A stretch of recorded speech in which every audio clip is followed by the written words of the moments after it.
જય સ્વામિનારાયણ મિત્રો, આજે શ્રાવણ માસ દરમિયાન સંતોની પધરામણી સેવા અને સત્સંગથી ભરેલો દિવસ એ રહેવાનો છે। તો આપણે સવારમાં તૈયાર થઈ નાસ્તો કરી અને આપણે મહાદેવના દર્શન કરવા માટે આવી ગયા। મહાદેવનો અભિષેક કરી ઘરે આવી અને થોડી ઘણી તૈયારી કરી તા તો સંતો ઘરે પધારી ચૂક્યા અને અમારા ઘરે આવી અને પધરામણી કરી અને ત્યારબાદ તો આજુબાજુના ઘરોની અંદર પણ જે સંતો છે એ પધરામણી કરવા માટે એ આવી ગયા। દર વર્ષે શ્રાવણ માસની અંદર સંત પારાયણને પધરામણી થતી હોય છે। પછી તો આપણે મિશ્રીબેનને સ્કૂલે મૂકવા જતો હતો।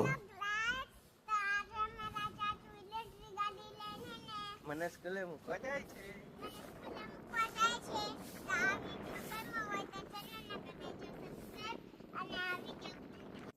આજે અમારી ઘરે સંતોની રસોઈ હોવાથી તેની તૈયારીમાં લાગી ગયા અને ત્યારબાદ તો જો બધી તૈયારી થઈ ગઈ ને આ બાજુ ઠાકોરજીને થાળ બોલાવે છે।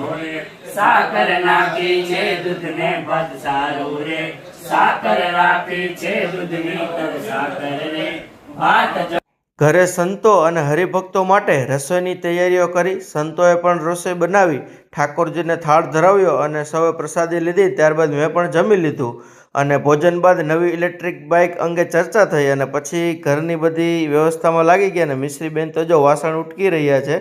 સાંજે સંતો સાથે ફરી પધરામણી શરૂ થઈ। એક પછી એક હરિભક્તના ઘરે જઈ સંતોએ સૌની વાતો સાંભળી, પ્રાર્થના કરી અને સત્સંગમાં જોડાવાની પ્રેરણા આપી। ત્યારબાદ તો એક હરિભક્તને પણ વર્તમાન ધરાવી અને સત્સંગી કર્યા।